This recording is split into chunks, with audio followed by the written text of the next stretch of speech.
வீரபாண்டிய கட்டபொம்மனின் பாஞ்சாலங்குறிச்சி பாளையத்திற்கு உட்பட்ட கவர்ணகிரி என்ற ஊரில் 1771ஆம் ஆண்டு சுந்தரலிங்கம் பிறந்தார். சிறுவயதிலேயே வாழ்வீச்சு, ஈட்டி எறிதல் போன்ற வீரக் கலைகளில் தேர்ந்தவராக விளங்கினார் சுந்தரலிங்கம். கண்மாயில் நீரெடுக்கும் பிரச்சனை வந்தபோது தங்களை தாக்க வந்த எட்டயபுரத்து படை வீரர்களை சுந்தரலிங்கம் சீறி பாய்ந்து தாக்கிய தகவலை கேட்டறிந்த கட்டபொம்மன் மேலும் பல சோதனைகளை வைத்து அவரை தனது படைத்தளபதியாக்கிக் கொண்டார். கட்டபொம்மன் ஆண்டு வந்த பாஞ்சாலங்குறிச்சி பாளையத்திற்கு அருகில் உள்ள கவர்ணகிரியில்தான் கட்டகருப்பண்ணன் காலாடி முத்துருளி தம்பதியினருக்கு அந்த விவசாய குடும்பத்தில் பிறந்தவர்தான் வீரன் சுந்தரலிங்கம். சுந்தரலிங்கம் இளமையிலேயே சடுகுடு விளையாட்டிலும் பல்வேறு கிராமிய கலைகளிலும் மிக சிறந்த ஒரு வீரராக தன் பகுதியில் இருந்து வந்திருக்கிறார். அவருடைய வீரத்தை பார்த்து அதற்கு அந்த கிராமத்தில் திருடர்கள் நுழைந்த போது திருடர்களை விரட்டி விரட்டி எடுத்திருக்கிறார்.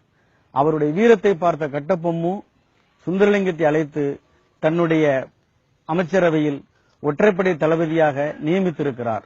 யானைப்படை 6, குதிரைப்படை 120, வில்படை 500, வல்லையம் வளைத்தடிப்படை 7000, கம்புப்படை 6000, ஈட்டிப்படை 6000, வாழ்படை 6000, ஆயுத கிடங்கு, வெடிமருந்து கிடங்கு போன்றவை சுந்தரலிங்கத்தின் கட்டுப்பாட்டில் இருக்கும் அளவிற்கு சுந்தரலிங்கத்தின் வீரமும் விசுவாசமும் மேலோங்கி இருந்தது.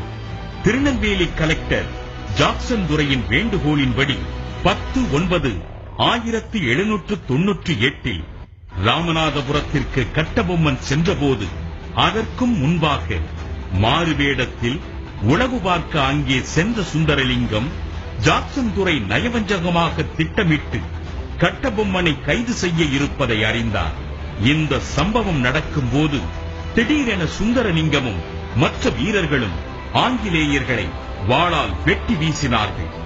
இதில் 30 ஆங்கிலேய சிப்பாய்களும் லெப்டினன்ட் கர்னல் ஒருவரும் உயிரிழக்க கட்டபொம்மன் பத்திரமாக மீட்கப்பட்டார். பிறகு 5/9/1799 பாஞ்சாலங்குறிச்சி கோட்டையை ஆங்கிலேய படை சுற்றி வளைத்தது. அப்போது எதிரிகளை தமது கோட்டையை தகர்க்க விடமாட்டேன் என்று சூளுரைத்த தளபதி சுந்தரலிங்கம் தனது முறைப்பெண் வடிவு ஓட்டிச் சென்ற ஆட்டு மந்தையில் மறைந்தபடியே சென்று மருந்து கிடங்கை அடைந்தார். அங்கே திடீரென விழிக்கிளம்பி காவலுக்கு இருந்தவர்களை வெட்டி வீழ்த்தி ஒரு தீப்பந்தத்தை எடுத்துச் சென்று மருந்து கிடங்கில் வீசினார். சுந்தரலிங்கம் செய்வதை புரிந்து கொண்ட வடிவு தானும் அவ்வாறே செய்தார். இருவரும் அங்கே மனித வெடிகுண்டுகளாக மாறி மருந்து கிடங்கையும் ஆங்கிலேயரின் திட்டத்தையும் தகர்த்தெறிந்தார்கள்.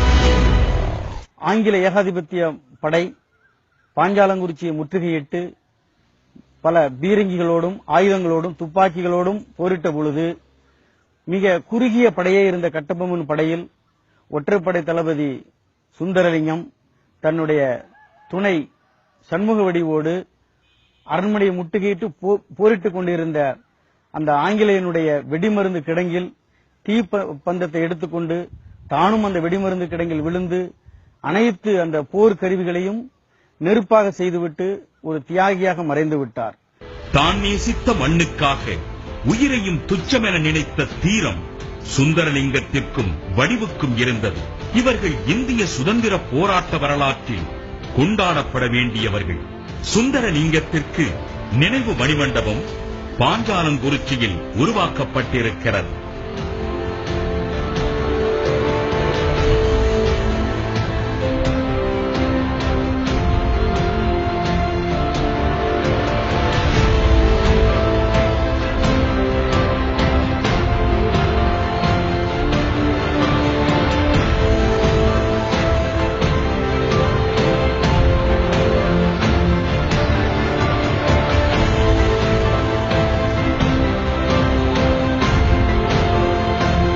சுந்தரலிங்கத்தை கடவுளாக வழிபடும் வகையில் கூடம் ஒன்றும் கோட்டைக்கு அருகே அமைக்கப்பட்டிருக்கிறது.